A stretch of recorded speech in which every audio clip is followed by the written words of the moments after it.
আমরা একটু এবার চলে যাব সূরা কদর। সূরা কদরে কোন সূরা ভাই?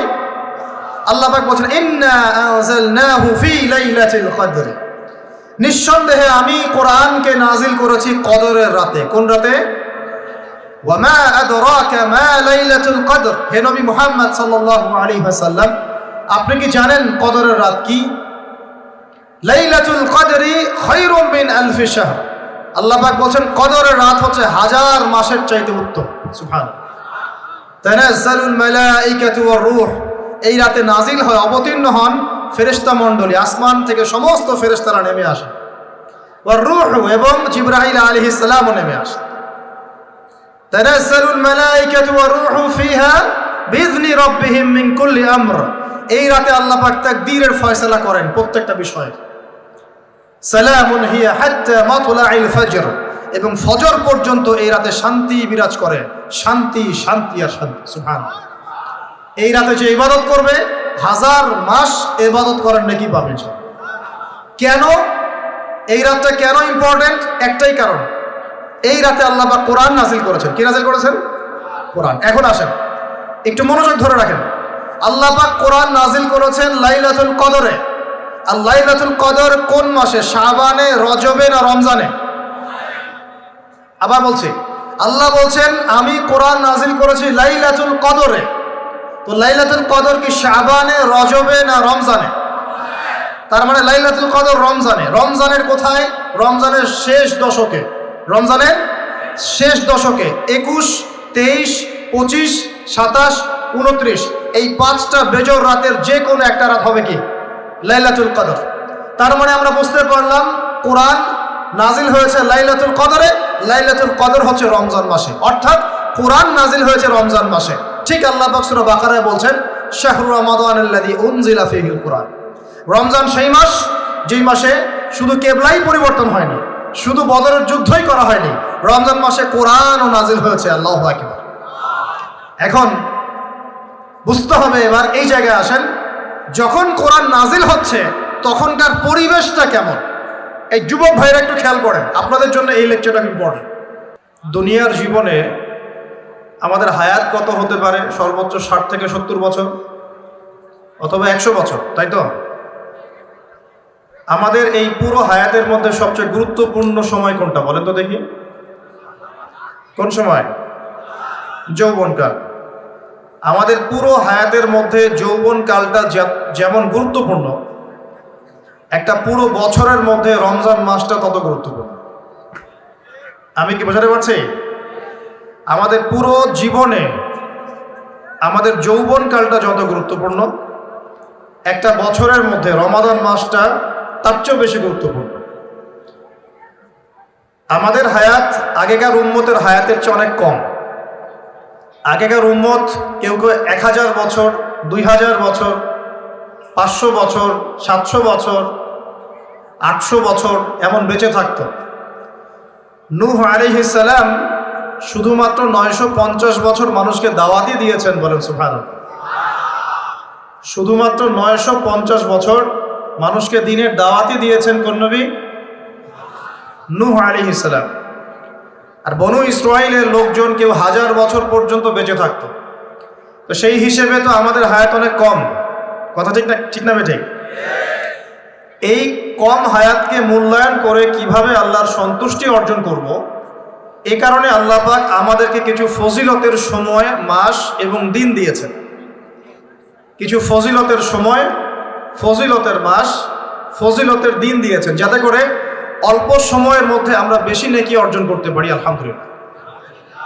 ঠিক সেরকম একটা অনবদ্য মাস হচ্ছে কি ভাই? রমাদান। প্রশ্ন হচ্ছে রমাদান মাসের রোজা ফরজ হলো কবে থেকে? উত্তর কে দিতে পারবে? দেখি অডিয়েন্সের মধ্যে। আলেম ওলামারা?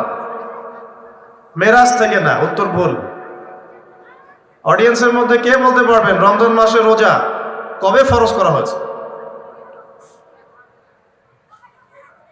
আজকে বাংলাদেশের সাথে কে ক্রিকেট খেললো?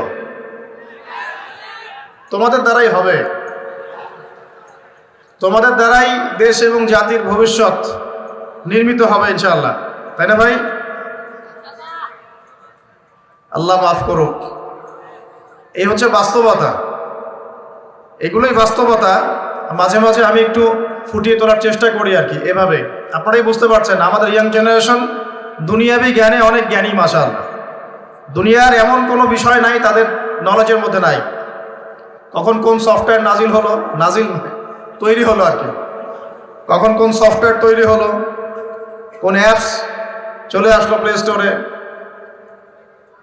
কোন ইন্টারনেটের সাইটে কি পাওয়া যায়, হ্যাঁ, কোন বাইক নতুন নামলো মার্কেটে, কোন ফোন আপডেটেড ফোন কোনটা, ভার্সন কি, কোন কোম্পানির, এভরি সিঙ্গেল থিং যেটা এই দুনিয়ার জ্ঞানের সাথে সম্পৃক্ত, আমাদের যুব সমাজ সবার আগে এর খবর পেয়ে যায় আলহামদুলিল্লাহ। কিন্তু দিনের জ্ঞানে আমাদের যুবকদের একটা বড় অংশই মিসকিন থেকে যায়। তবে আমরাও চ্যালেঞ্জ গ্রহণ করেছি ইনশাআল্লাহ, বাংলাদেশে কোনো জাহেল যুবক থাকবে না ইনশাআল্লাহ। বাংলার মাটির সমস্ত যুবকদেরকে আমরা দিন শেখাবো ইনশাআল্লাহ। কথিত দিন শেখাবো না ইনশাআল্লাহ, প্রকৃত দিন শেখাবো ইনশাআল্লাহ। কথিত দিন আর প্রকৃত দিন কি? কথিত ইসলাম হচ্ছে সেই ইসলাম যে ইসলাম পালন করলে কোনোদিনও আপনাকে একটা গালিও খেতে হবে না, এটা হলো কথিত ইসলাম। সুরসুরি মার্কা, গোলালু মার্কা, সব তরকারিতেই চলে, এরকম ইসলাম না নবী সাল্লাল্লাহু আলাইহি ওয়াসাল্লাম পালন করেছেন আর না সাহাবীরা পালন করেছেন। আমাদের নবীজিকে মানুষ সারা জীবনে 15টা গালি দিয়েছে। কয়টা গালি? নবী সাল্লাল্লাহু আলাইহি ওয়াসাল্লামের চেয়ে ভদ্র কোনো মানুষ আছে? নম্র কোনো মানুষ হয়? তিনি পুরো মানব জাতির জন্য নিজের জীবনটা বিলিয়ে দিলেন। নবী হওয়ার পরে শান্তিতে ঘুমাতেনও না, রাতের একটা অল্প অংশ ঘুমাতেন, আবার উঠে নামাজ পড়তেন। উম্মতের জন্য অবর্ণনীয় কষ্ট সহ্য করেছেন। তো সেই মানুষটাকে মানুষ কেন 15টা গালি দিল? কারণ তিনি এমন একটা ইসলাম, প্রচলিত জাহিলিয়াতের বিরুদ্ধে এমন এক ইসলামের কথা বলেছিলেন যে ইসলামে শুধু সৎ কাজে আদেশ ছিল না, অসৎ কাজে নিষেধও ছিল। কথা কি বুঝতে পারছেন? যে ইসলাম শুধুমাত্র সৎ কাজে আদেশ করত না, অসৎ কাজে নিষেধও করত। তো এখন দেখা যায় আমরা মাশাআল্লাহ নামাজ রোজা হজ জাকাত করি, তাসবিহ তাহলিল করি, দাড়ি টুপি রেখে ঘুরে বেড়াই, মনে করি যে আমরা প্রকৃত ইসলাম ফলো করছি। কোনো কোনো ক্ষেত্রে এই বিষয়টা সঠিক নয়। আপনি নামাজের দাওয়াত দিলে কেউ আপনাকে কিছু বলবে না, রোজা হজ জাকাত জিকির আজকার তাসবিহ তাহলিলের দাওয়াত দিলে কেউ কিছু বলবে না। যখনই আপনি বলতে যাবেন যে সারা বিশ্বে নির্যাতিত মুসলিমদের পক্ষে থাকতে হবে, তখনই সমস্যা। যখনই বলবেন সারা বিশ্ব জুড়ে হারাম সুদভিত্তিক যে অর্থনৈতিক সিস্টেম চলছে, ইসলাম এটা সমর্থন করে না, তখনই সমস্যা। যখন আপনি বলবেন যে আল্লাহ পাকের এই জমিন, আল্লাহ পাকের এই পৃথিবী, আল্লাহ পাকের আকাশ, আল্লাহ পাকের মহাবিশ্ব, এই পুরো মহাবিশ্বে শুধু আল্লাহ পাকের সার্বভৌমত্ব চলবে, আর কারো চলবে না, তখনই সমস্যা। যখন আপনি সৎ কাজের পাশাপাশি অসৎ কাজেও নিষেধ করবেন, তখনই কিন্তু সমস্যা, তখনই আপনাকে মানুষ গালি দিবে। নবী সাল্লাল্লাহু আলাইহি ওয়াসাল্লামকে মানুষ শুধু গালি দিয়েছে এমন নয়, তাকে সারা জীবনে 13 বার হত্যা করার চেষ্টা করা হয়েছে।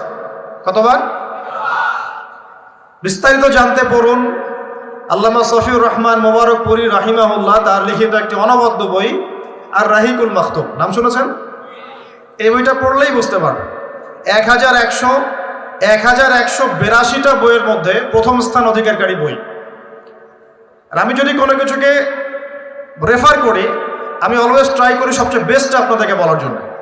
অনেক সিরাতের বই আছে, আমি সেগুলোর নাম কিন্তু বলিনি।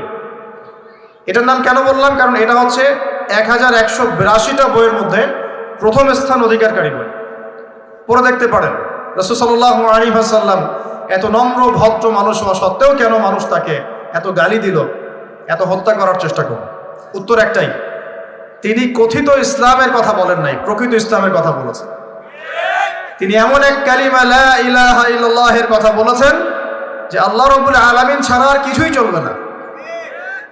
আল্লাহ রাব্বুল আলামিন ছাড়া আর কিছুই চলবে না। আমার জীবনের ইন্না সলাতি ওয়া নুসুকি ওয়া মাহইয়ায়া ওয়া মামাতি লিল্লাহি রব্বিল আলামিন। আমার নামাজ, আমার কুরবানি, আমার স্যাক্রিফাইস, আমার জীবন, আমার মরণ, মানে এর মধ্যে সব কিছু ইনক্লুডেড।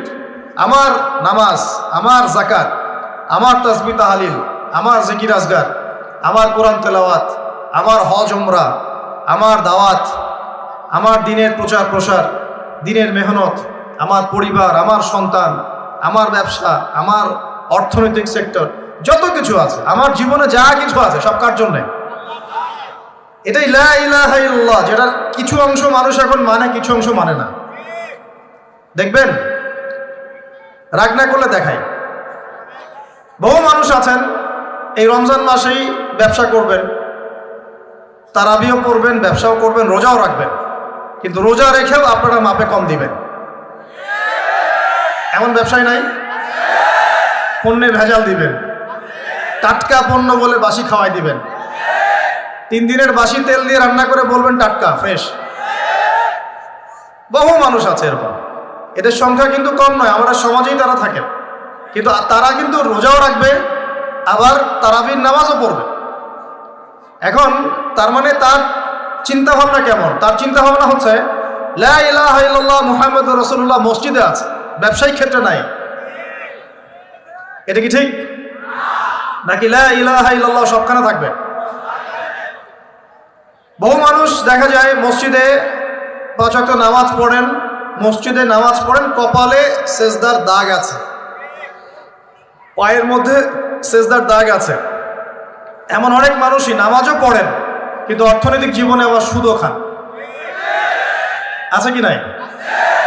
এক্সওয়াইডেড যে কেউ হতে পারে, যে কেউ হতে পারে। তো এখানে তার থিঙ্কিংসটা কি, তার আদর্শ দর্শনটা কি, তার ফিলোসফি কি?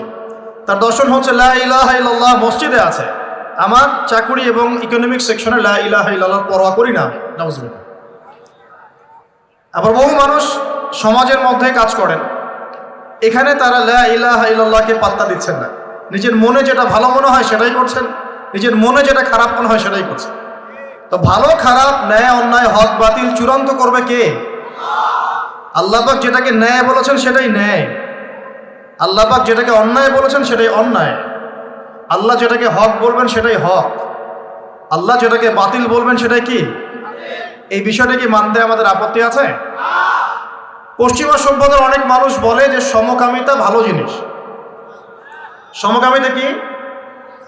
ওরা বলে ব্যক্তি স্বাধীনতা, একজন ব্যক্তির এখতিয়ার, স্বাধীনতা, সে ছেলেকে বিয়ে করতে পারে, মেয়েকেও বিয়ে করতে পারে।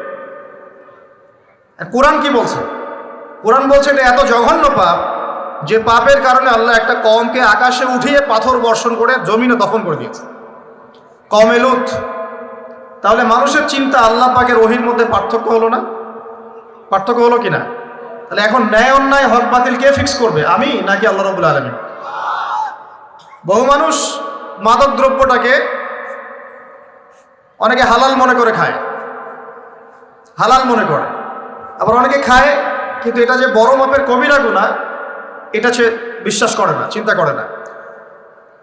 তো মাদক হালাল না হারাম, ভালো না মন্দ, এই ডিসিশন কে নিবে? আমি না আল্লাহ? অনেকে জেনা করি, নাউজুবিল্লাহ, ফ্রি মিক্সিং এর মধ্যেও জেনা হয়, ছেলে মেয়েদের সাথে অবাধে জেনা হয়। এই যুগটা কিন্তু জেনারই যুগ। এখন জেনাকে উস্কে দেওয়া হচ্ছে। এখন তো দেখলাম যে ধর্ষকদের গ্যাং বের হয়েছে, গ্যাং, এরা মেয়েদেরকে টার্গেট করে করে ধর্ষণ করে, টার্গেটেড গ্যাং, কিশোর গ্যাং যেমন, এরকম ধর্ষণ গ্যাং আছে। আর মেয়েদেরকে ভুলিয়ে ভালিয়ে, প্রেমের কিছু প্রস্তাব দিয়ে ভুলিয়ে ভালিয়ে মেয়েদেরকে বিছানায় নিয়ে যায়,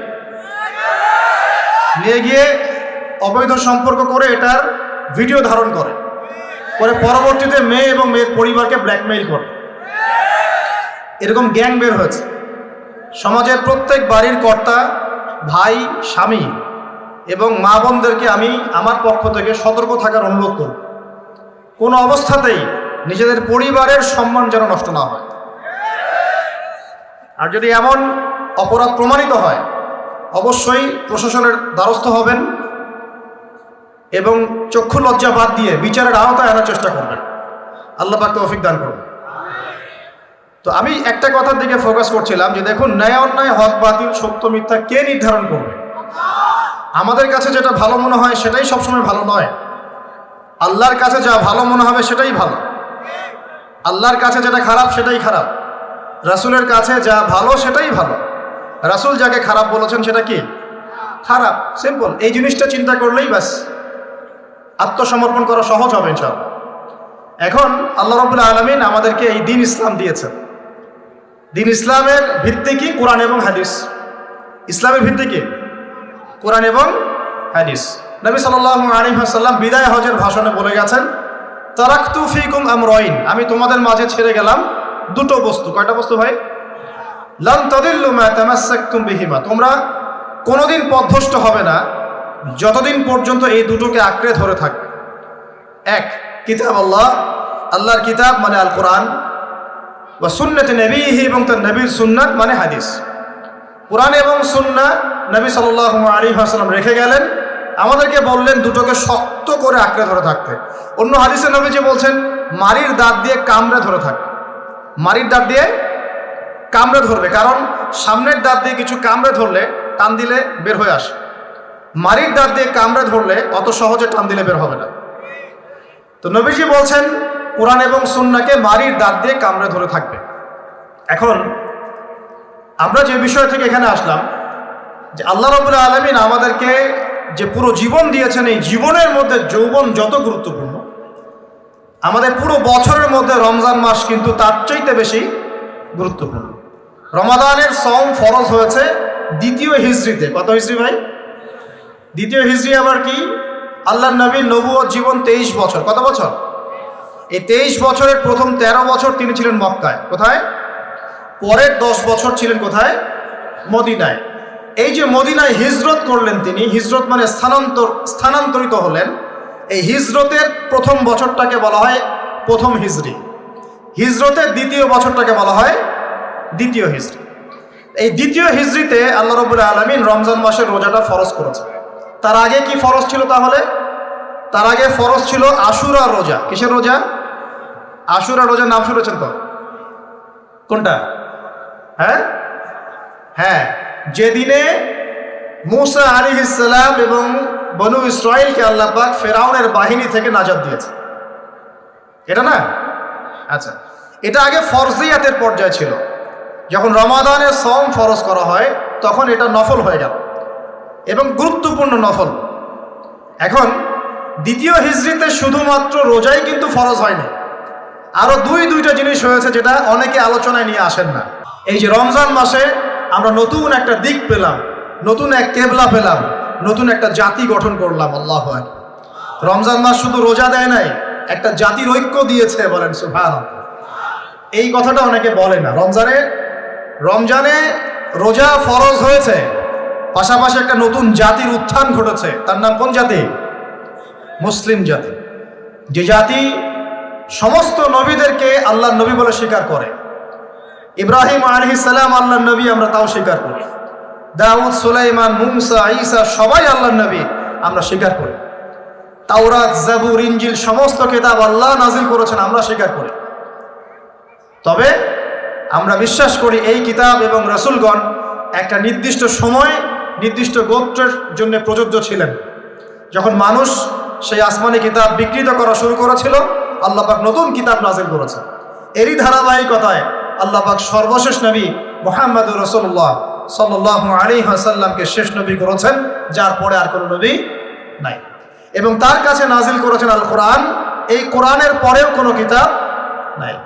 এই যে একটা ইস্যু চলে মাঝে মাঝে, কিছু মানুষ আল্লাহর নবীর পরে নবুয়ত দাবি করে না? করে কি না? আপনারা মনে করেন যে এটা হচ্ছে একটা ধর্মতাত্ত্বিক ইস্যু। অনেকেই এটা মনে করে, বেশিরভাগ মানুষই মনে করে এটা একটা রিলিজিয়াস ইস্যু, তাই না? ধর্মতাত্ত্বিক ইস্যু। আসলে এটা একটা জিও পলিটিক্যাল ইস্যু, এটা একটা ভূ রাজনৈতিক ইস্যু। এটা শুধু ধর্মতাত্ত্বিক ইস্যু নয়। এই যে কয়দিন আগে মারামারি হলো না, আমরা তো অনেক খতমে নবুয়ত নিয়ে অনেক কথা বলছি না? আমরা তো বিশ্বাস করি মুহাম্মদ সাল্লাল্লাহু আলাইহি ওয়াসাল্লাম সর্বশেষ নবী, তারপরে কোনো নবী নেই। কিন্তু ভণ্ড নবী আসবে 30 জন। কতজন? বাংলাদেশে এই পাঞ্জাবকে কেন্দ্র করে এই যে ইংরেজ আমলে যে ঘটনাগুলো ঘটেছে, পাঞ্জাবি একজন মায়ের সন্তান বলেছে আমি মাহদি, আমি ঈসা, পরে বলেছে সেই নাকি নবী। নাউজুবিল্লাহ। তো এই ঘটনাটাকে আপনারা মনে করেন, বেশিরভাগ মানুষ মনে করেন যে এটা হচ্ছে একটা ধর্মতাত্ত্বিক ইস্যু।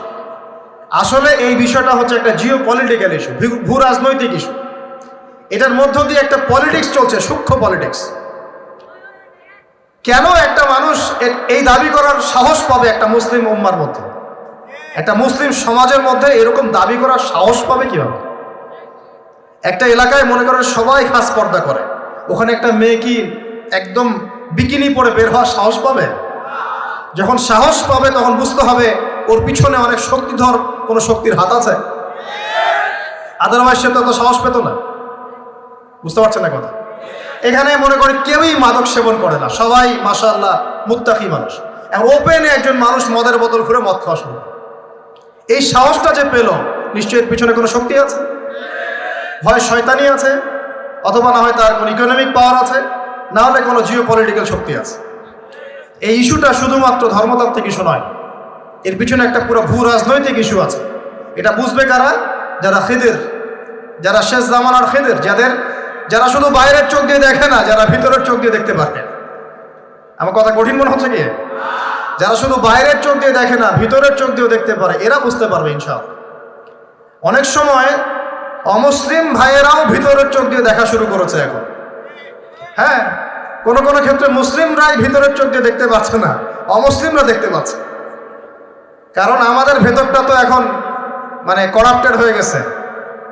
অহংকার, রিয়া, গীবত, তমত, হিংসা, বিদ্বেষ, আমাদের কলব তো মরে শেষ। কলব মরে গেলে ভিতরের চোখ দিয়ে আমরা দেখবো কিভাবে?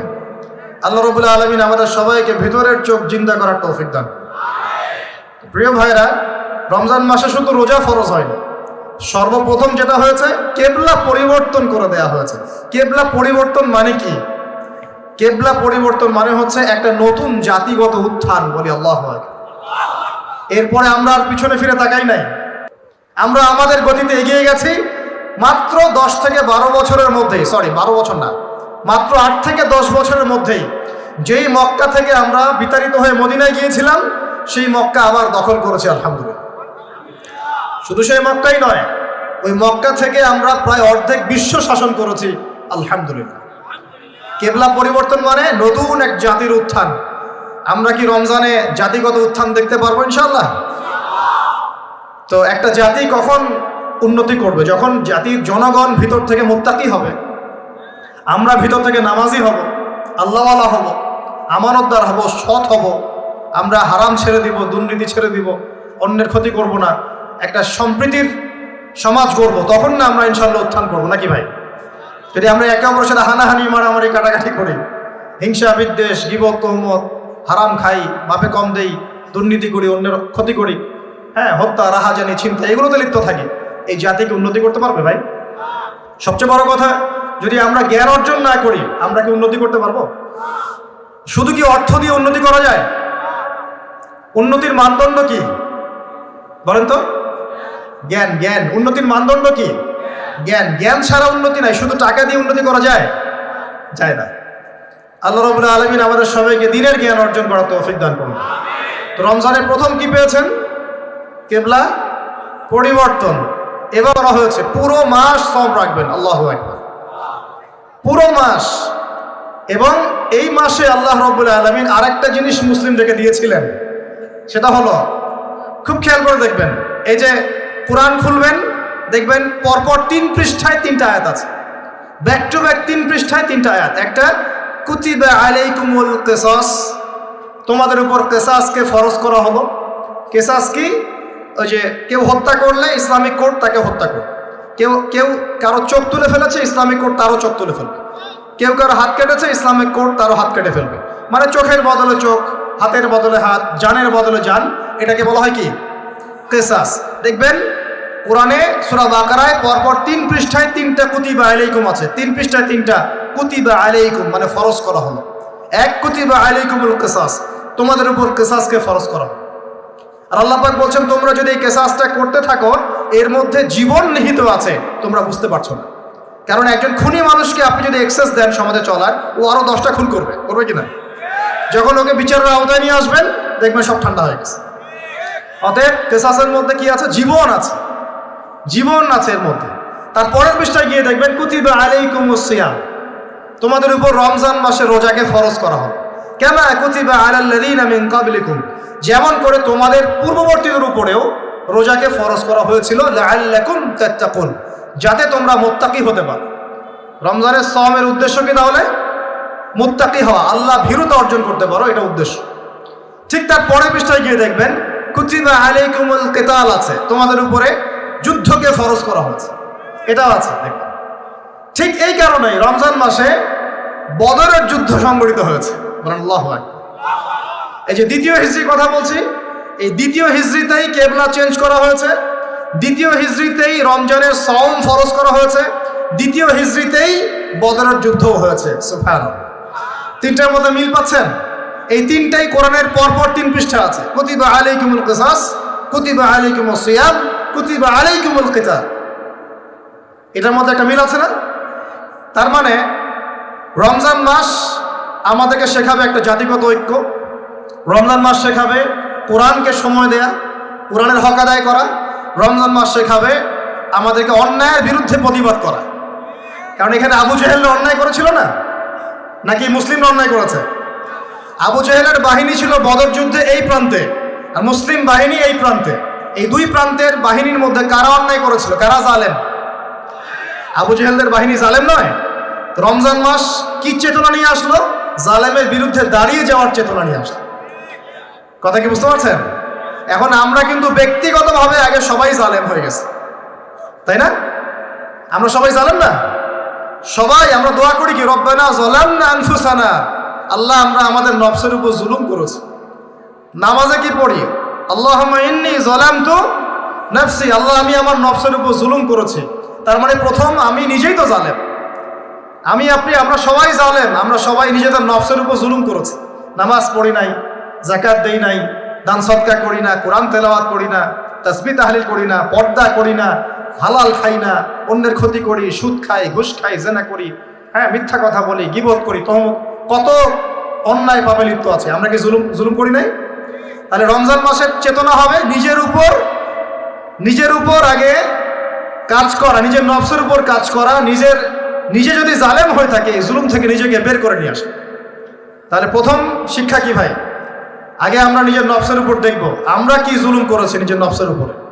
রমজান জালেমের বিরুদ্ধে দাঁড়ানোর মাস, আর সর্বপ্রথম জুলুম করেছে আমি আমার নফসের উপরে। আল্লাহ আমাদেরকে নফসকে সংশোধন করার তৌফিক দান করুন।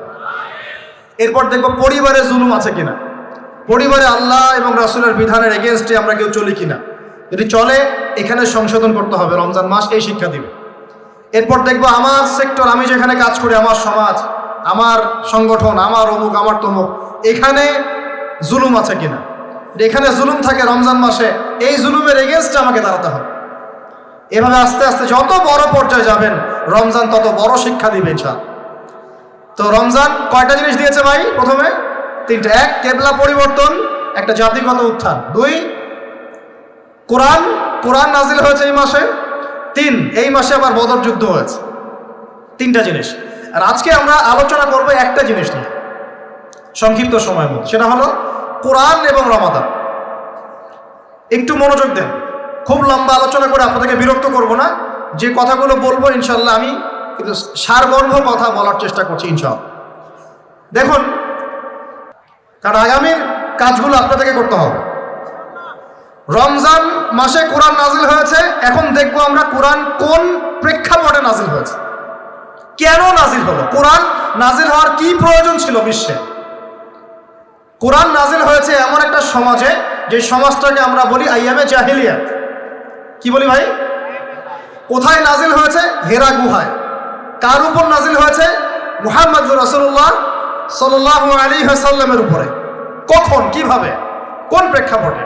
প্রেক্ষাপটটা এমন ছিল, ওই সমাজটা ছিল আবু জেহেলের শাসন। কার শাসন? আবু জেহেল মানে কি? আবু জেহেল কি তার নিজের নাম? তার নিজের নাম হলো আবুল হাকাম। নিজের নাম কি? আবুল হাকাম মানে কি? আবুল হাকাম মানে জ্ঞানের পিতা। সোজা বাংলা ভাষায় বললে আবুল হাকাম মানে বুদ্ধিজীবী। আবুল হাকাম মানে কি? আমাদের সমাজে বুদ্ধিজীবীর অভাব আছে। টকশো মাথায় ফেলছে, একদম টকশোর পর টকশো, খালি বক বক বক বক বক বক। কাজের কাজ কিছুই নাই, কথা যতটুকু কাজ তার চেয়ে অল্প। এত কথা, সুবহানাল্লাহ। মানে পৃথিবীর সব জ্ঞানী মানুষ এখানেই আছে। ভাবখানে এমন পৃথিবীর যত জ্ঞানী মানুষ আল্লাহ পাক এখানেই নাজিল করছেন। আবুল হাকাম, তার নাম আবুল হাকাম, জ্ঞানের পিতা। কার নাম আবুল হাকাম? তাহলে এখন বলেন আবু জেহেলের নাম আবুল হাকাম, তো এখন আমরা ওকে আবু জেহেল বলে ডাকি কেন? বলেন দেখি, ও কোন জ্ঞান অর্জন করে নাই, কোন জ্ঞান চেনে নাই? যখন কোরআন নাজিল হচ্ছে এবং রাসূল সুন্নাহ দিয়ে দাওয়াতি কাজ করছেন, ইসলামের প্রচার করছেন, ও ইসলামের এই আলো চিনতে পারে নাই বলেই তার নাম আবু জেহেল। সে অনেক বস্তুবাদী জ্ঞানী ছিল ঠিকই, সে সমরবিদ্যা জানতো, অর্থনীতি জানতো, সে কূটনীতি জানতো, সে রাষ্ট্র পরিচালনার জ্ঞান জানতো, সে দারুন নাতোয়া পরিচালনা করত, সে ব্যবসা করতে পারত, সে কি জানতো না? কেন তাকে আবু জাহেল বলছি?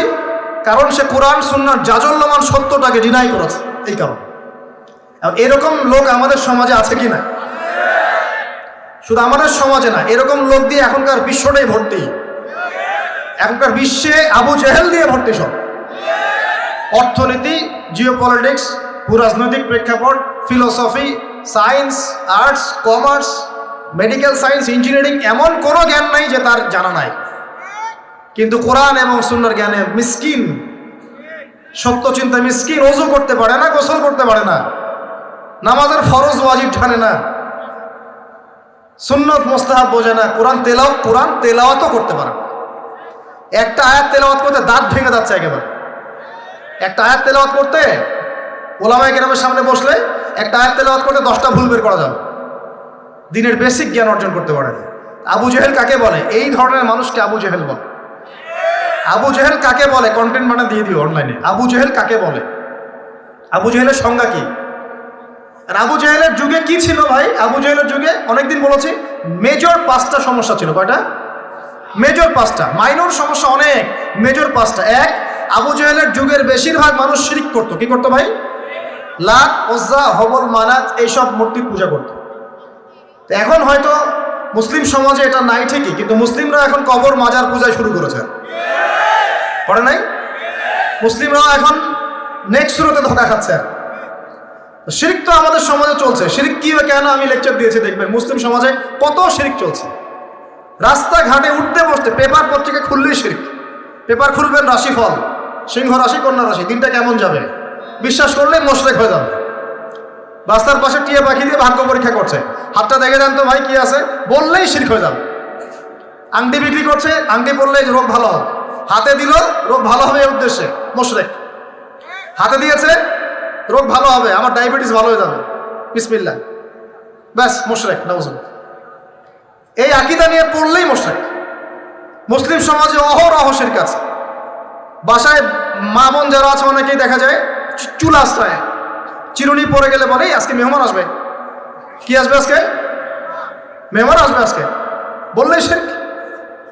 বাসা থেকে বের হচ্ছেন, আপনার পাঞ্জাবিটা একটু আটকে গেছে, আপনার স্ত্রী বলছে একটু বসে যান, অমঙ্গল হতে পারে, বসেন, বাস মুশরিক, শিরক হয়ে গেল। মুসলিম সমাজে রন্ধ্রে রন্ধ্রে শিরক এখন। আবু জেহেলের যুগে শিরক ছিল, এগুলো বলতে থাকলে এটা নিয়ে আলোচনা করতে হবে। আলোচনার টপিক আমার আজকে অন্যরকম। আবু জেহেলের যুগে কি ছিল ভাই? শিরক ছিল, সমাজে রন্ধ্রে রন্ধ্রে শিরক ছিল। এখনকার সমাজেও শিরক আছে। তারা লা ইলাহা ইল্লাল্লাহ না পড়ে শিরক করতো, আমরা পড়েও শিরক করি। আল্লাহ পাক আমাদের সবাইকে শিরকের পাপ থেকে হেফাজত করুন বলি আমি। এই একটা পাপ যদি কেউ না করে ইনশাল্লাহ সে জান্নাতে যাবে, যতই পাপ করুক না কেন। জেনা করেছে, মদ খেয়েছে, মিথ্যা বলেছে, অনেক কিছু করেছে, শুধু শিরকের পাপ করে নাই, আল্লাহ তাকে মাফ করে দিবেন ইনশাল্লাহ। বিশ্বাস করলেন না কথাটা? নবীজি বলেছেন এই উম্মতের যে কোনো ব্যক্তি যতই পাপ করুক না কেন আল্লাহ পাক সমস্ত পাপ মাফ করতে পারেন, কিন্তু শিরকের গুনাহ আল্লাহ পাক মাফ করবেন। তওবা করে যদি মারা না যায় মাফ করবেন। একটা এক্সাম্পল দিয়ে বোঝাচ্ছি, তাহলে ক্লিয়ার হয়ে যাবে। মনে করেন কেউ একজন জেনা করেছে, তওবা করার সুযোগ হয় নাই, মারা গেছে, নাউজুবিল্লাহ। এখন আল্লাহ পাক কিয়ামতের মাঠে এই জেনার পাপটা মাফ করে দিতে পারেন, যদিও সে তওবা করে নাই। আল্লাহ পাক এই পাপটাও মাফ করতে পারেন। কিন্তু একজন ব্যক্তি শিরক করেছে, তওবা করে নাই, কিন্তু এই অবস্থায় যদি কাল কিয়ামতের মাঠে আল্লাহর সাথে সাক্ষাৎ করে, আল্লাহ তার গুনাহ মাফ করবে না। এই শিরক আর অন্য পাপের এই হলো পার্থক্য। তাহলে সবচেয়ে কোন বিষয়টা থেকে আমাদের বেঁচে থাকা উচিত ভাই? শিরক কিও কেন, একটা বই পাওয়া যায়, কিনে নেবেন। কিতাবুত তাওহীদ একটা বই আছে, পড়ে নেবেন। কোরআন সুন্নাহর আলোকে বিশুদ্ধ আকীদা, এরকম অনেক বই পাওয়া যায়। আর আকীদা সংক্রান্ত একটা অনবদ্য বই হলো আল আকীদা আত-তাহাওয়িয়া। এই 4-5টা বই পড়লে আপনার শিরকের কনসেপ্ট ক্লিয়ার হয়ে যাবে ইনশাআল্লাহ। আল্লাহ পাক আমাদেরকে পড়াশোনা করার তৌফিক দান। এবার আসেন, আবু জাহেলের যুগে ছিল সুদ। সুদ সুদ বোঝেন কি না? 100 টাকা দিলাম, 105 টাকা দেওয়া লাগবে। 1 লাখ টাকা দিলাম, 1,01,000 টাকা দেওয়া লাগবে। 1,01,000 টাকাও যদি দেন, ওই 1 টাকাই সুদ। সুদ তো আমরা বুঝি না। এখন তো পেপার মানির মধ্যেও সুদ আছে, ইলেকট্রনিক মানির মধ্যেও সুদ আছে। সামনে একটা আসবে অচিরেই, ক্রিপ্টোকারেন্সি, বিটকয়েন, ওটার মধ্যেও সুদ থাকবে। আর সুদ ভিত্তিক ইকোনমিক সিস্টেম দিয়ে পুরো বিশ্বটাকে অক্টোপাসের মতো একদম পেঁচিয়ে ধরা হয়েছে। মানে এটা যদি ওয়ার্ল্ড হয়, এটাকে চেপে ধরছে এভাবে, সুদ দিয়ে এভাবে চেপে ধরছে। আপনি বেরিয়ে হইতে পারবেন না, কিন্তু বের হতে পারবেন না। যারা যে মার্শাল আর্ট প্র্যাকটিস করে ওরা জানে কিছু লক আছে, লক মানে যখন 1-on-1 ব্যাটেল হয় রিংয়ে, যারা বক্সিং খেলে, মার্শাল আর্ট জানে, রেসলিং খেলে, এরা কিছু লক করতে পারে। লক মানে কিছু মারবে না আপনাকে, জাস্ট লক করে রেখে দিয়ে নড়তে পারবেন না, বুঝছেন? তো এরকম লক করে রেখে দিছে পুরো বিশ্বটাকে। এখন সুদ, বেরোতে পারবেন না আপনি। বের হতে পারবেন কোথায়? যদি মনে করেন আপনি খুব এই যে গ্রামে বাস করছেন, এখানে সমাজের লেনদেন করেন না, নিজে চাষবাস করেন, নিজে খান, তখন আপনি হয়তো বেঁচে থাকতে পারবেন। মার্কেটে গেলেই সুদে পড়তে হবে আপনাকে। এটা কি পসিবল? একা একা থাকা সম্ভব? অতএব সমাজে থাকতেই হবে।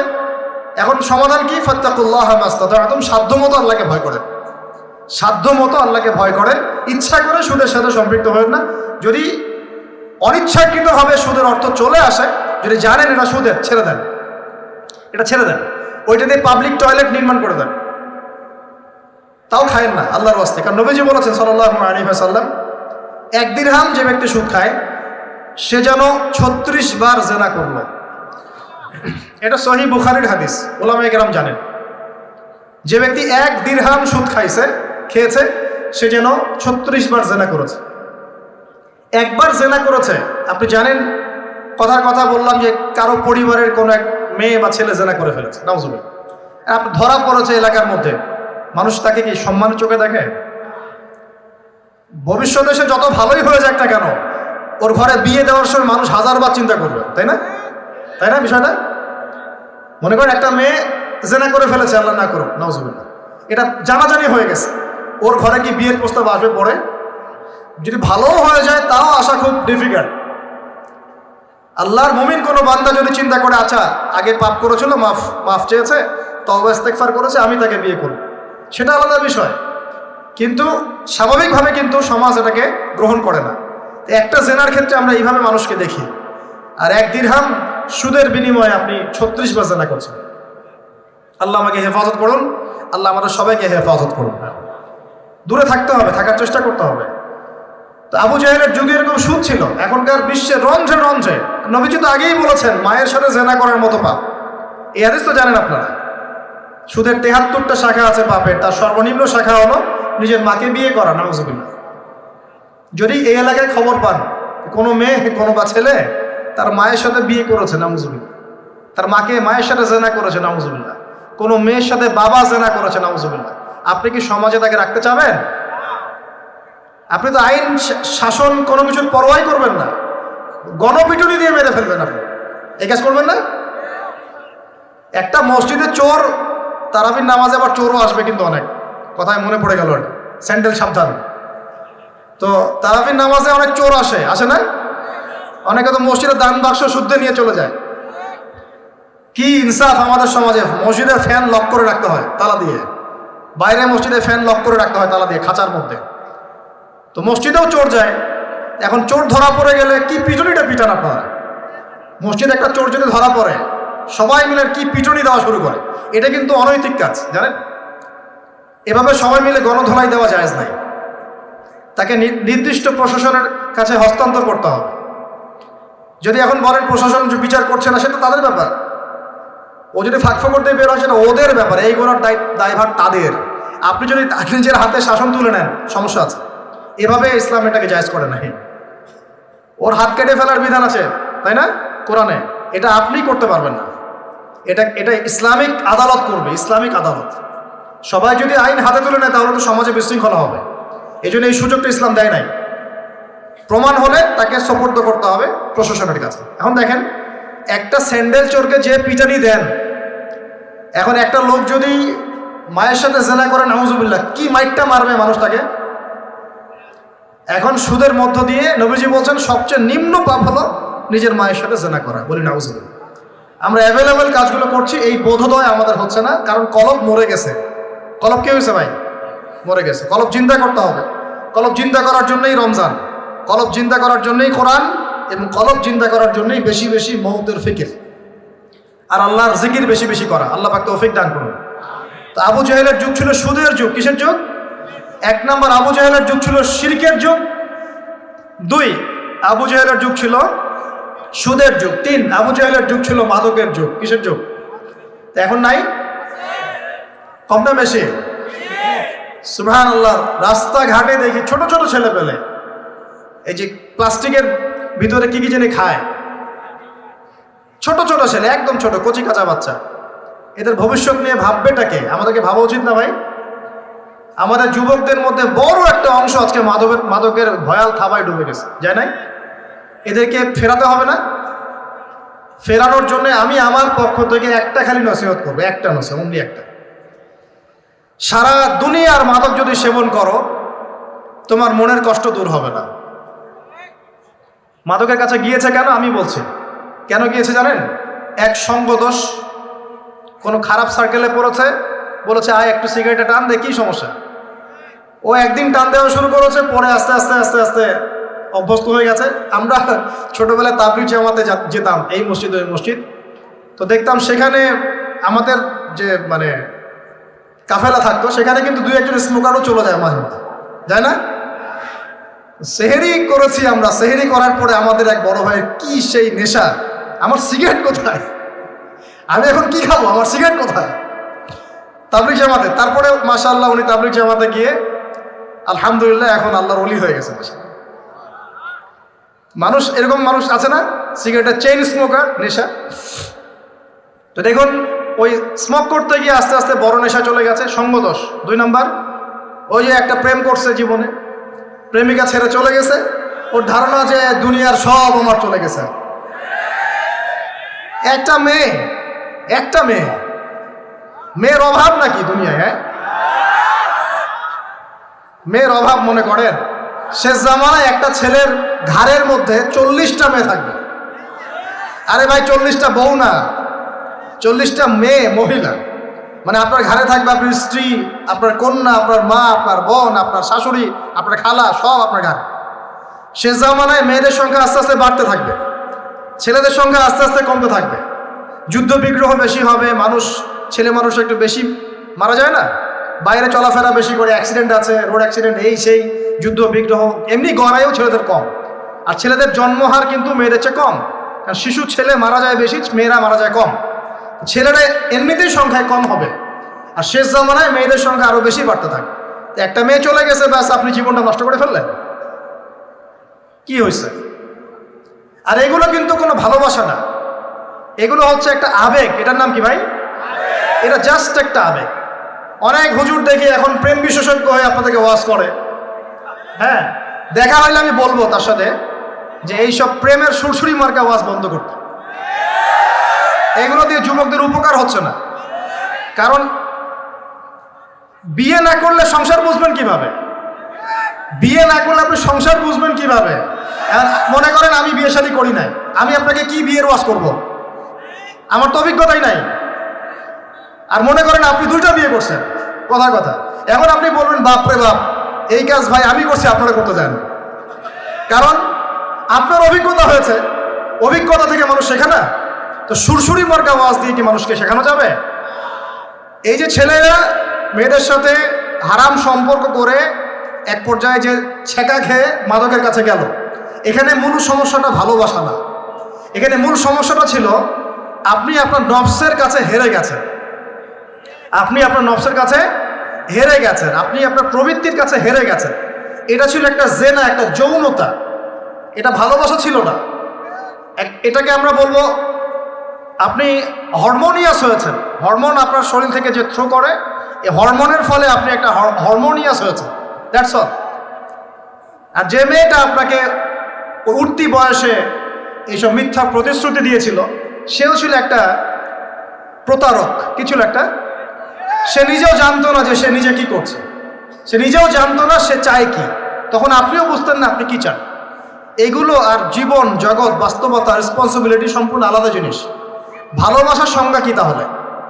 ভালোবাসার সংজ্ঞা হচ্ছে, ভালোবাসার ডেফিনেশনটা হচ্ছে যে আপনি যাকে পছন্দ করেন, যাকে আপনি ভালোবাসেন, তাকে আপনি কতটুকু বোঝেন, এটা হলো ভালোবাসার ডেফিনেশন।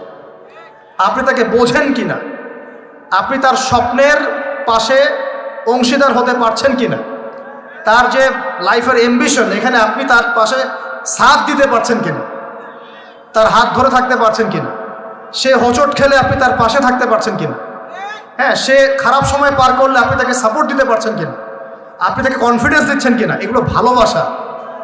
আমরা আমাদের সন্তানদেরকে ভালোবাসি না? সন্তান পড়ে গেলে আমরা হাত ধরে তুলি, ওঠো, কিছু হয়নি, আবার যাও, এটার নাম ভালোবাসা। আর এই যে নোংরা জেনা, হারাম অ্যাফেয়ার্স, এটার মূল জিনিসটা যৌনতা। এটা কি জিনিস ভাই? যৌনতা। যারা বলে না এখানে একটা ডিভাইন লাভ আছে, ঐশ্বরিক লাভ, আমি বলি একটা প্রতারণায়। ঐশ্বরিক লাভ নয়, এটা হচ্ছে শয়তানি লাভ। কারণ কি দেখেন, মনে করেন আপনি তাকে খুব ভালোবাসেন, সে আপনাকে অনেক ভালোবাসে, তাহলে এখন তার সাথে দেখা করেন না, দেখাটা বন্ধ করে দেন, হাত ধরেন না, জড়াই ধরেন না, শারীরিক সম্পর্ক করেন না, আপনি এখানে তার সাথে পর্দা মেনটেন করেন, দেখেন পারেন কিনা। সে বলবে না আমি রাজি না। মেয়েও রাজি হবে না, ছেলেও রাজি হবে না। মেয়েও একটু সুরসুরি পছন্দ করে, ছেলেও পছন্দ করে। আর এদিকে তো বিয়ে কঠিন করে ফেলা হয়েছে, এদিকে আবার পর্নোগ্রাফি ছড়ায় দেওয়া হয়েছে। তো সব মিলায় এরা নিজের চরিত্রকে হেফাজত করতে ব্যর্থ হচ্ছে। সলিউশন কি? সলিউশন হচ্ছে ভালো কাজে ব্যস্ত থাকা, নামাজ ঠিকঠাক মতো পড়া, কোরআনকে সময় দেয়া, রিজিকের সোর্স তৈরি করে আল্লাহর কাছে একজন নেককার মেয়ে চেয়ে নেয়া, এবং দিনদারিতে দেখে একটা মেয়েকে বিয়ে করে ফেলা। বিয়ে করবেন জাস্ট যখন আপনি কবুল বলবেন আল্লাহ পাকের কালিমাকে সাক্ষী রেখে, আপনি ফিল করবেন যে তখনই আল্লাহর পক্ষ থেকে এই অপরিচিত একটা মানুষের প্রতি আপনার একটা মহব্বত তৈরি হয়ে যাবে।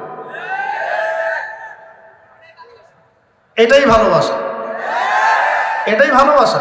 আর এটা আল্লাহ রাব্বুল আলামিন সূরা রুমের মধ্যে বলেছেন। সূরা রুমে আল্লাহ বলেছেন, ওয়াজআলা বাইনাহুম মাওয়াজ্জাতা ওয়া রাহমা, আমি আল্লাহ তাদের মাঝখানে মহব্বত এবং ভালোবাসা সৃষ্টি করে দিই। আল্লাহু আকবার, আল্লাহ সৃষ্টি করে দেন। আমাদের নারীদেরকে দেখবেন, নানা নাই, দাদা নাই, দাদি নারীদেরকে দেখবেন, বলবে না আমি আমার স্বামীর ভিটা ছেড়ে কোথাও যাব না, বলে না? তাদের বিয়ে হয়েছিল, দেখা যায় দাদার বয়স ছিল তখন 16 আর দাদির বয়স ছিল তখন 14। এখন তো করা যাবেই না, এটা করলে আপনাকে শাস্তির আওতায় নিয়ে আসবে। তবে 16 বছর বয়সে আপনি জেনা এখন করতে পারবেন, ঠিক আছে, নাউজুবিল্লাহ। নানির বয়স ছিল 10, 12, নানার বয়স ছিল 20, এইসব সময় বিয়ে হয়েছে না? 30, 40, 50 বছর সংসার করছে, কোনোদিন সংসারে ভাঙন হয় না, আছে না? আমার এটা ভালোবাসা। একজন একজনের সম্মান বুঝতে শেখা, একজন একজনের পাশে থাকা, একজন একজনের স্বপ্নে পাশে থাকা, হোঁচট খেয়ে পড়ে গেলেও হাত ধরে উঠানো, পিছন থেকে কনফিডেন্স দেওয়া, তাকে বোঝা, রেসপেক্ট করা, সবচেয়ে বড় কথা বিশ্বাস করা। কি করা? ভিতর থেকে বিশ্বাসটাই হচ্ছে ভালোবাসার সবচেয়ে বড় নিদর্শন। বিশ্বাস নাই, এখানে ভালোবাসার কোনো দামই নাই। তো যেটা আপনি মাদকে যেদিক দিয়ে গিয়েছেন, এটা একটা জেনার রাস্তা ছিল। কিসের রাস্তা ভাই? শয়তান আপনার এখানে গেম খেলেছে। তো এই যে হয় সঙ্গদোষ, না হলে মেয়ের কারণে, অথবা দেখা যায় এমনি স্টাইল করার কারণে। খাই সবাই, আমি একটু খাই, সমস্যা। কেউ কেউ একটু গুন্ডা মাস্তানি করতে পছন্দ করে, হকি স্টিক নিয়ে দৌড়াদৌড়ি করবে। ওই যে বলেছে একদিন 4-5 জন 10 জন মিলে একটা ছেলেকে মেরে ফেলে দিল। মনে করলো যে খুব বীর হয়ে গেছে। 4টা 5টা 10টা ছেলে মিলে একজনকে মারার নাম বীরত্ব? সাহস থাকলে একজন মারামারি করলো না কেন? একজন করতো, দেখতাম কার কত শক্তি। এখন তো মেয়েরাও মেয়েদেরকে মারা শুরু করছে। মাশাআল্লাহ, সবখানে উন্নতি, অগ্রগতি হচ্ছে। এটা নারী উন্নয়ন। এটা কি নারী উন্নয়ন না? হ্যাঁ, মাশাআল্লাহ। এখন এই জন্যই বলি যে কি বলবো, যে শিক্ষা প্রতিষ্ঠানে আল্লাহর ওয়াস্তে এইসব বন্ধ করে। শিক্ষা প্রতিষ্ঠান যারা চালান আল্লাহর ওয়াস্তে এখানে পরিবেশ নিশ্চিত করেন। পড়াশোনা একটা পরিবেশ দরকার হয়। শুধু টিচার ভালো হলেই, সিলেবাস ভালো হলেই পড়াশোনা হয় না। একটা পরিবেশ লাগে, সুন্দর একটা পরিবেশ লাগে, যেখানে এ ধরনের প্রবলেম ফেস করে ছাত্রদেরকে হলে থাকতে হয়। সেখানে কি পড়াশোনা হবে? আল্লাহ পাক আমাদের সবাইকে বোঝার তৌফিক দান করুন। দেখুন, আবু জাহেলের যুগে মাদক ছিল, এই যুগে আছে না? আমি যে নসিহতটা করতে যাচ্ছিলাম সেটা শোনেন। সেটা হলো, সারা দুনিয়ার সমস্ত কষ্ট, সারা দুনিয়ার যত কষ্ট, দুঃখ এবং যন্ত্রণা যা আপনি নিজের মনে করছেন যেগুলো আমার, মাদক আপনার এই কষ্ট, দুঃখ, যন্ত্রণা নেভাতে পারবে না। কি নেভাবে? আমি আপনাকে ভাই হিসেবে পরামর্শ দেই, জাস্ট দুটো কাজ করবেন, আপনার সমস্ত দুঃখ, কষ্ট, যন্ত্রণা শেষ, মুহূর্তেই শেষ। এক নাম্বার, সুন্দর করে ওযু করে মসজিদে গিয়ে আল্লাহকে সেজদা করেন, আপনার সমস্ত কষ্ট চলে যাবে। চলে যাবেই, আমি গ্যারান্টি দিচ্ছি 100% গ্যারান্টি, আপনার সমস্ত কষ্ট চলে যাবেই ইনশাআল্লাহ। আমাদের নবী যখনই কষ্ট পেতেন নামাজে দাঁড়িয়ে যেতেন। তুমি কষ্ট পেলে পেনশন ধরাও। যখনই নবী কষ্ট পেতেন, তার কষ্ট মনে হতো, খারাপ লাগতো, কোনো কিছু উদ্বিগ্ন, চিন্তিত হতেন, তিনি ওযু করে নামাজে দাঁড়াতেন আল্লাহু আকবার বলে। আর তুমি গ্যাস লাইটার বের করেই ব্যাস ধরিয়ে টান দেওয়া শুরু করো। অনেস্টলি বলেন দেখি, ওটা টানলে কি কষ্ট কমে? কষ্ট কমে না? পারে, আরো বাড়বে। যত আপনি জিয়ে রাখবেন তত বাড়বে। একটা মজার কথা বলে আমি আস্তে আস্তে শেষের দিকে যাবো, আলোচনা কিন্তু আর লম্বা হবে না, রমাদান দিয়ে শেষ করবো। শোনেন, এক ব্যক্তি খুব বেশি কাঁদে, তো ওই ব্যক্তির সামনে গিয়ে একজন একটা কৌতুক বলছে, কৌতুকটা বলছে, সেই ব্যক্তি বলছে আমি এই কৌতুক বহুদিন শুনছি, এই কৌতুক শুনে আমি অনেকদিন হাসছি, একই কৌতুক কতবার আমাকে শোনাও। তখন সেই ব্যক্তি বলছে, দ্বিতীয় ব্যক্তি, যে একটা কৌতুক শুনে যদি তুমি বারবার হাসতে না পারো, তাহলে একই দুঃখের কথা মনে করে বারবার কাঁদো কেন? কথা বুঝতে পারছেন না? ঘটনা তো গন, কে শেষ, ওটা আমার জীবন থেকে ওভার। ওর সাথে আপনার অতীতের সাথে আপনার এখনকার কি সম্পর্ক? এখনকার আপনি নতুন মানুষ এবং সেটা গন, কেস শেষ। অতএব মাদক আপনাকে সুখ দিবে না। সেজদা, ওযু করে সেজদা মানে নামাজ, এবং দুই সবচেয়ে আমার সবচেয়ে ফেভারিট জিনিস, সেটা হলো আল কোরআন তেলাওয়াত। আল কোরআন অর্থ বোঝেন চাই নাই বোঝেন, আপনি তেলাওয়াত করতে থাকেন, মনের সব কষ্ট চলে যাবে ইনশাআল্লাহ। এমন একটা শান্তি ফিল করবেন, এই শান্তির কথা যদি ওই যে পশ্চিমারা জানতো না, তাহলে এখানেই বোম মারা শুরু করতে পারত। কথা বুঝতে পারছেন? আল্লাহ আমাদেরকে বোঝার তৌফিক দান করুন। এক নাম্বার সবক, আবু জাহেলের যুগে কি ছিল ভাই? শিরক। আবু জাহেলের যুগে 2 নাম্বার কি ছিল ভাই? সুদ। 3 নাম্বার কি ছিল ভাই? 4 নাম্বার ছিল মেয়েদের অবমাননা। এটা আমাদের এখানে নাই। এটা নিয়ে আজকে আর কথা বলতে পারতেছি না, রুচি নাই, সময় নাই। সমাজের রন্ধ্রে এখন মেয়েদের উপর নির্যাতন না? ধর্ষণ, জেনা, ব্যভিচার, পরকীয়া বাড়ছে না? বেহায়াপনা বাড়ছে না? ওই যে ছেলেদের পোশাক পরে মেয়েরা ঘুরছে না? নোংরামি, ফাহেসা কাজ বাড়ছে না? এই কারণেই তো ভূমিকম্প আসবে। এই কারণে কি আসবে? ভূমিকম্প আসবে। তো আমি তো জানি আসবে ইনশাআল্লাহ, কবে আসবে সেটা জানি না, কিন্তু যে পাপগুলোর কারণে এগুলো আসে এটা দেখা যাচ্ছে। আল্লাহ আমাদেরকে হেফাজত করুন বলি আমিন। নারীর অবমাননা সমাজে রন্ধ্রে এখন। 5, একটা কথা বলি, অনেক সময় দাড়ি টুপি নিয়েও আমরা মেয়েদেরকে ঠকাচ্ছি। দাড়ি টুপি নিয়েও মেয়েদের সম্পত্তির অধিকার দিচ্ছি না, বোনের অধিকার দিচ্ছি না, মায়ের অধিকার দিচ্ছি না, স্ত্রীর অধিকার দিচ্ছি না। এগুলোও চলবে না। অন্যায় সব ক্ষেত্রেই অন্যায়। 5 নাম্বার, আবু জাহেলের যুগের মধ্যে ভাই গোত্রীয় হানাহানি, মারামারি, কাটাকাটি ছিল। আমাদের সমাজে নাই? বিশ্বের মধ্যে নাই? পলিটিক্যাল অঙ্গনে নাই? সমাজের মধ্যে নাই? ধর্মের মধ্যে নাই? এখন তো মসজিদও মারামারি করতেছে, তাই না? মাসআলা নিয়ে ঝগড়া করে আমি দেখেছি মসজিদেও মানুষ মার্ডার হয়েছে। মসজিদে আমরা ছোট ছিলাম, একসময় দেখেছি কোন একটা মাসলা নিয়ে ঝগড়া হয়েছে, 2 দল হকি স্টিক নিয়ে আসছে, মারামারি করছে। জিহাদ, এটা কি? আস্তাগফিরুল্লাহ। তো মসজিদেও, ধর্মতাত্ত্বিক ক্ষেত্রেও, অর্থনীতিতে, রাজনীতিতে, সমাজে, সব জায়গায় এখন গোত্রীয় হানাহানিটা আছে কিনা? এখন বলেন, আবু জাহেলের যুগের এই জাহেলিয়াতগুলো বর্তমান বিশ্বের মধ্যে আছে কিনা? এই রকম জাহেলি পরিবেশেই কোরআন নাজিল হয়েছে বলি আল্লাহু আকবার। তাহলে কেন এরকম পরিবেশে কোরআন নাজিল হলো? যাতে এই পরিবেশটা পরিবর্তন করা যায়, যাতে এই আবু জেহেলের এই জাহেলি পরিবেশটাকে দূর করে একটা আলোকিত সমাজ প্রতিষ্ঠা করা যায়, এজন্য কোরআন নাজিল হয়েছে বলি আল্লাহু আকবার। কোরআন শুধু তাবিজ করার জন্য নাজিল হয় নাই, পানি পড়া খাওয়ার জন্য নাজিল হয় নাই, 40 আর মিলাদ পড়ার জন্য নাজিল হয় নাই। ঘরের মধ্যে রেখে দিয়েছেন উপরে, মাসে বছরে একবারও খুলে বের করে দেখেন না, এই কারণে কোরআন নাজিল হয় নাই।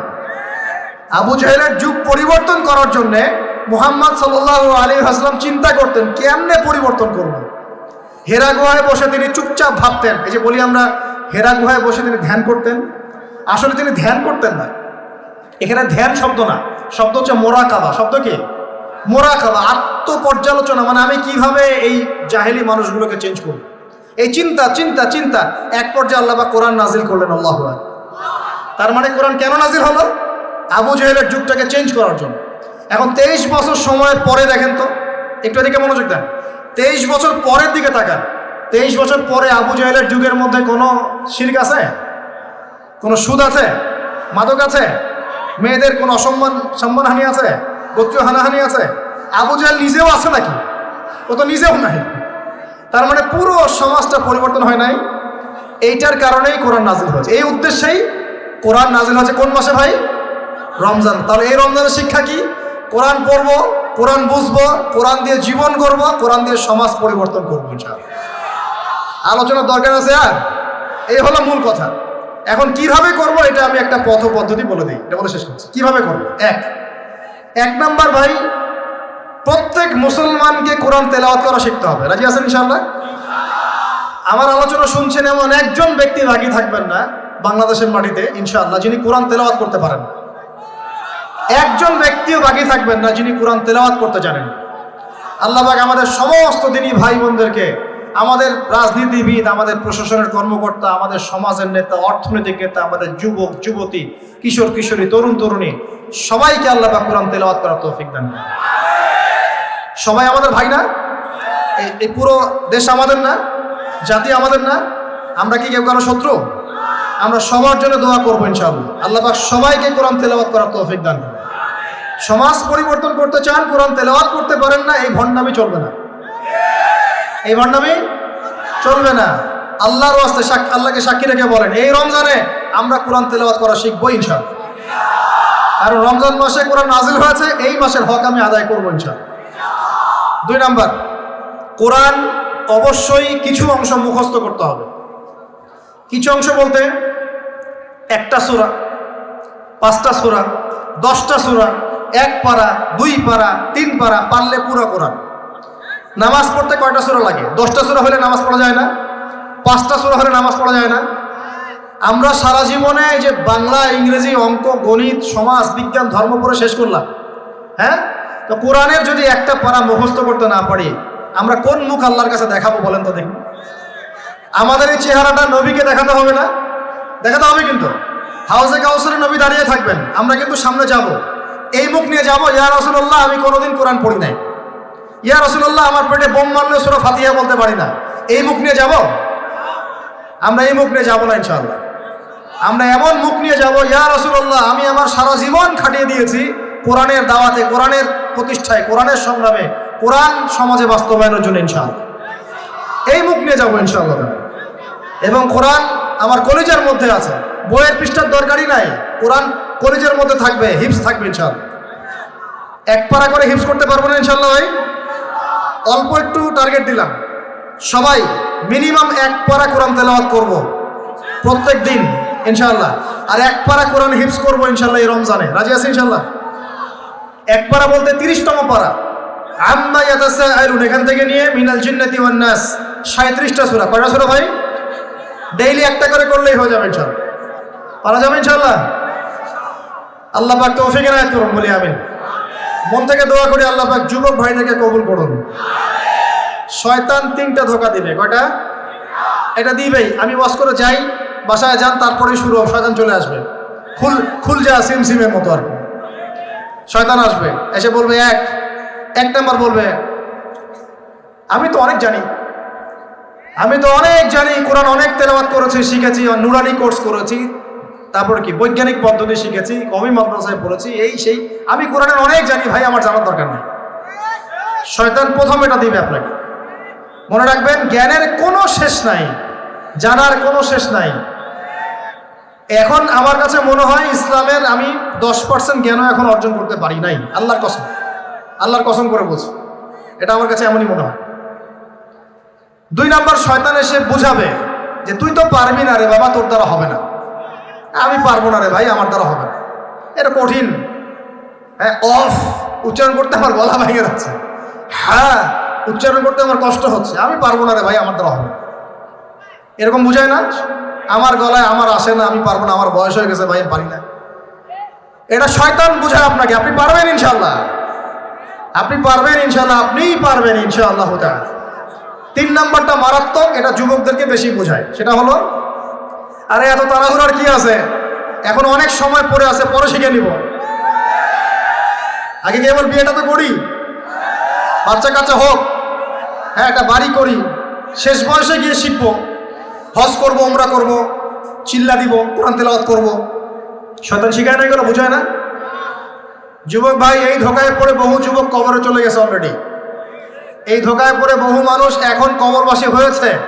তারা আল্লাহর কাছে প্রতি মুহূর্তে একটাই কথা বলে, রব্বানা আবসারনা ওয়া সামি'না ফারজি'না না'মাল সালিহান ইন্না মুকিনুন। হে আল্লাহ, আমরা আজকে দেখতে পারছি, পরকাল আমরা দেখেছি, পরকাল শুনেছি, বুঝেছি। আল্লাহ, তুমি আমাদেরকে একটা বার খালি দুনিয়ায় ফেরত দাও, না'মাল সালিহান, আমরা সৎ কাজ করে আবার ফিরে আসবো। সব সময় বলতে আছে পরকালবাসী, এখন সব সময় বলতে আছে। আল্লাহ ফিরাই দিবে? ব্যাস এতটুকু মনে রাখেন, শয়তানে 3টা ধোঁকা দিবে। আল্লাহ আপনাকে বোঝার তৌফিক দান। 1 নাম্বার কথা করছি ভাই, রমজানে কোরআন নাজিল হয়েছে, এই কোরআনের হক আদায় করবো ইনশাআল্লাহ। কোরআন রমজান মাসে কেন নাজিল হলো? আবু জাহেলের যুগ পরিবর্তনের জন্য। আর আবু জাহেলের যুগ একদিনে পরিবর্তন হয় নাই, নবীজি 23 বছর লেগেছে। একা একা করেন নাই, সাহাবীদেরকে নিয়ে করেছেন। কথা কি বুঝতে পারছেন, ধরতে পারছেন? এরপরে কি কি কাজ করেছেন বলে এই বাস্তবতায় এসেছেন। 1 নাম্বার, তারা কোরআন পড়া শিখেছেন। আমরা সবাই কোরআন পড়া শিখবো ইনশাআল্লাহ। 2, কোরআনের একটা ন্যূনতম অংশ আমাকে হিফজ করতেই হবে, আল্লাহ তৌফিক দান করুন। 3 নাম্বারটা সবচেয়ে ইম্পর্টেন্ট, সেটা হলো কোরআনের অর্থ অবশ্যই বুঝতে হবে ইনশাআল্লাহ। এটা নিয়ে তো অনেকে তর্ক করেছে আমার সাথে গত বছর। আমি এখনো বলছি, কোরআনের অর্থ যদি না বোঝে কেউ, কোরআনের পরিপূর্ণ হক আদায় কখনোই হবে না। এটা আমার মন্তব্য। আপনার পোষালে আপনি মানেন, না পোষালে না মানেন। আপনার যদি পোষায় আমার বক্তব্য গ্রহণ করেন, না পোষায় না গ্রহণ করেন। কোরআনের হক যদি আদায় করতে হয়, কোরআনের হক আদায় করতে হয়, কোরআনের হকটা যদি আদায় করতে হয়, অর্থ অবশ্যই বুঝতে হবে। কোনো অবস্থাতেই কোরআনের অর্থ বোঝা ছাড়া আপনি কোরআন বুঝতেই পারবেন না, মানতেই পারবেন সম্ভব না। আমি একটা এক্সাম্পল, অনেক এক্সাম্পল দিয়েছি এর আগের লেকচারগুলোতে, একটা খালি বলছি। আপনি মনে করেন আমি আপনার সামনে একটা আয়াত তেলাওয়াত করলাম, বিসমিল্লাহির রহমানির রহিম, আলহাকুমুত তাকাসুর হাত্তা যুরতুমুল মাকাবির কাল্লা সাওফা তা'লামুনা সুম্মা কাল্লা সাওফা তা'লামুন কাল্লা লাউ তা'লামুনা ইলমাল ইয়াকিন লাতারাউন্নাল জাহিম সুম্মা লাতারাউন্নাহা আইনাল ইয়াকিন সুম্মা লাতুসআলুন্না ইয়াওমাইযিন আনিন নাঈম। আমাকে অর্থ বলেন, কি বুঝলেন এই সূরা থেকে? আপনি কি বুঝলেন? আব্দুল্লাহ ভাই কি বুঝলেন? আব্দুর রহমান ভাই কি বুঝলেন? আপনি বুঝছেন তেলাওয়াতটা সুন্দর ছিল, হুজুর সুর দিয়ে বলে না, এমনি এমনি বলেছে। আর যদি সুর করে পড়তাম, সুরটা শুনে বলতেন সুরটা ভালো ছিল, আপনি এতটুকু হেদায়েত পেয়েছেন। কিন্তু যে ব্যক্তি, এখানে যারা মাদ্রাসার ছাত্র উলামায়ে কেরাম যারা আছেন, তারা এই আয়াতের গভীরে ঢুকে এর শিক্ষাটা নিতে পেরেছে। যখনই আমি তেলাওয়াত করেছি আলহাকুমুত তাকাসুর হাত্তা যুরতুমুল মাকাবির, যে কোরআনের অর্থ জানে তার কলিজার মধ্যে একটা ধাক্কা লেগেছে। জিজ্ঞেস করে দেখেন, আল্লাহ পাক বলেছেন প্রাচুর্যের মোহ তোমাদেরকে মহাচ্ছন্ন করে রেখেছে। দুনিয়ার এই প্রাচুর্যের মোহ তোমরা এর মধ্যে ডুবে গেছো, মহাচ্ছন্ন করে রেখেছে, যতক্ষণ না তোমরা কবরে যাচ্ছ। কখনো নয়, শীঘ্রই তোমরা জানতে পারবা।